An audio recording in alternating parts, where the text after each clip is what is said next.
Hi, Luigi Tramontana here from Craft Animations. I'm going to show you the missile. It's an add-on to Craft Direct Studio, and I'm in Maya now. You could just as well be in 3ds Max, Cinema 4D or XSI or any other system that we've ported to. It looks the same, it works the same. So don't be afraid that I'm in Maya. I won't do anything special that you don't know of. Okay, so let's begin. What I will do here is just to immediately start off here, because what I have here is called a target sphere mesh, and this target sphere mesh, if the missile is guided, it will try to hit this one in different ways. Now this is a very versatile tool, because you can make it so different, so you can use it in many more situations that you would ever think of in the beginning here, because it's not just for missiles. Anyway, let's start off here and see what happens. I have to bind it to a control, and I have bound it to my keyboard here, actually the control key. Now that's the fire missile button here, and if I hit record here, you see it comes, and let's see if it hits that sphere. Yeah, there we go. Now let's have a look at that flight here. Okay, comes around because it has to go around, right?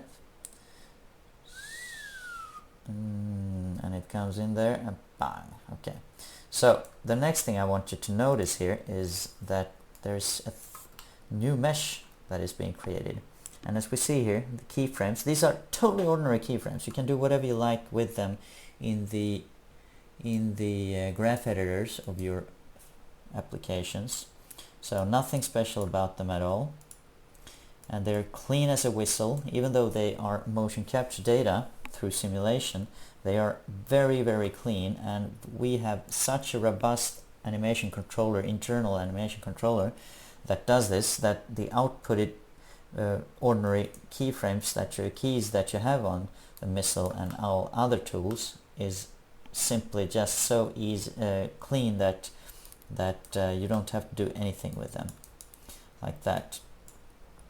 And what we have here is that it's waiting for me to push the button, and here I push it, and then the first thing is that it starts to fall, because we have said that this missile is supposed to be a guided missile first of all, so that must checked.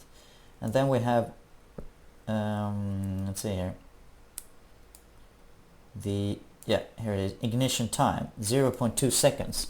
So 0.2 seconds is 1/5 of a second here, so right there it starts. And then at ignition time, this is for you to be able to time your particle effects and stuff, because this one, bang, here, it creates this it's actually it's in the scene all the time, but its scale is almost 0 at the start, and when it ignites, this goes up to scale 1.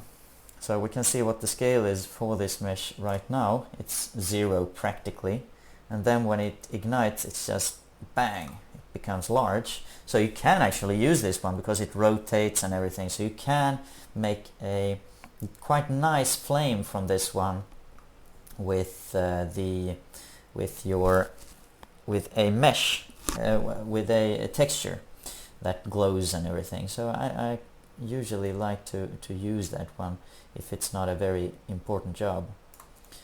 So with this said, you see that we have many different ways of controlling, but I wouldn't care about these parameters in the beginning. I would just choose one of these presets here immediately. There are so many presets on the missile here that you should find one that is very close to what you're using. I mean, bazooka, torpedo, sidewinder. Now the sidewinder, if that one misses the target a little bit, then it just continues forward. So that's also a nice thing here to have. So this one will just continue searching for the target for all its life here, while the sidewinder would actually miss the target and continue.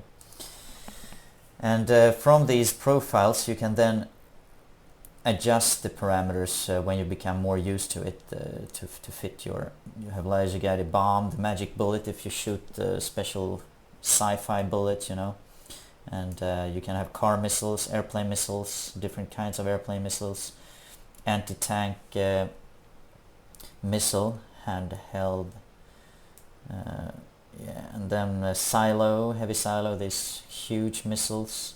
Yeah, you have so much to choose from here. And let me just quickly here rig this missile onto a helicopter here, a missile on a helicopter. I will use this script here, which is described in the four-wheeler extended tutorial, so I won't talk about it here. So what I do here is to select my object and shift select just to make a pivot to pivot adjustment. However, in this case it won't help me that much, because the missile that I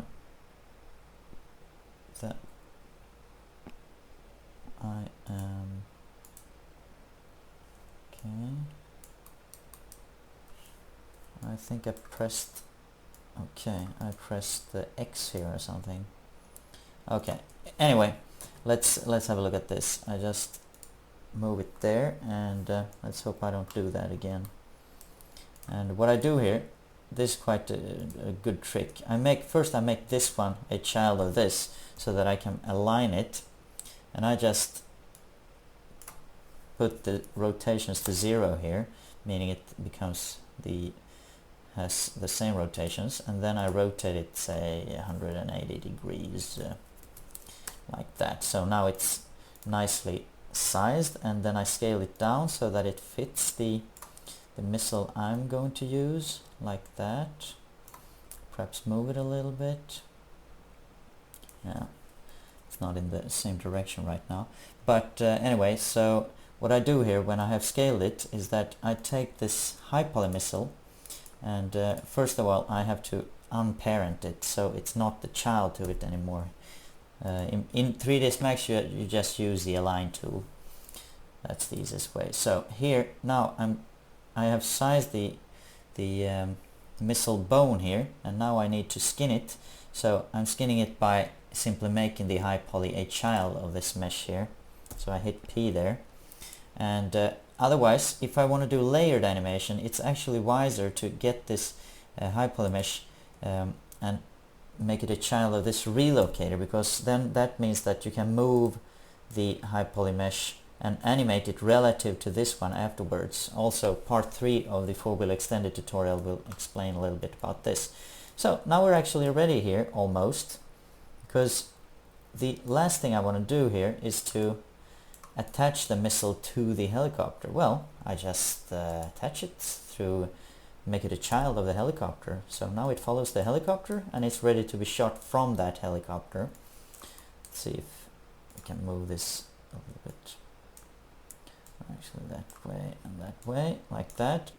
Okay, so let's hit record here and shoot off the missile. Yeah, and you see the helicopter is moving, and that doesn't matter. It hits its target. Now have a look at this. I changed the profile to helicopter heavy missile, which has a factor here. Time to eliminate initial speeds is 0.5. And look at this now. I go to the right and I shoot in mid-air here, and it hits the target right there. But the most beautiful thing about this is the following. Look at this. When I drop off this missile right there, it continues to the right because it has an initial speed from the helicopter, and then the whole force of the missile takes over to guide the missile.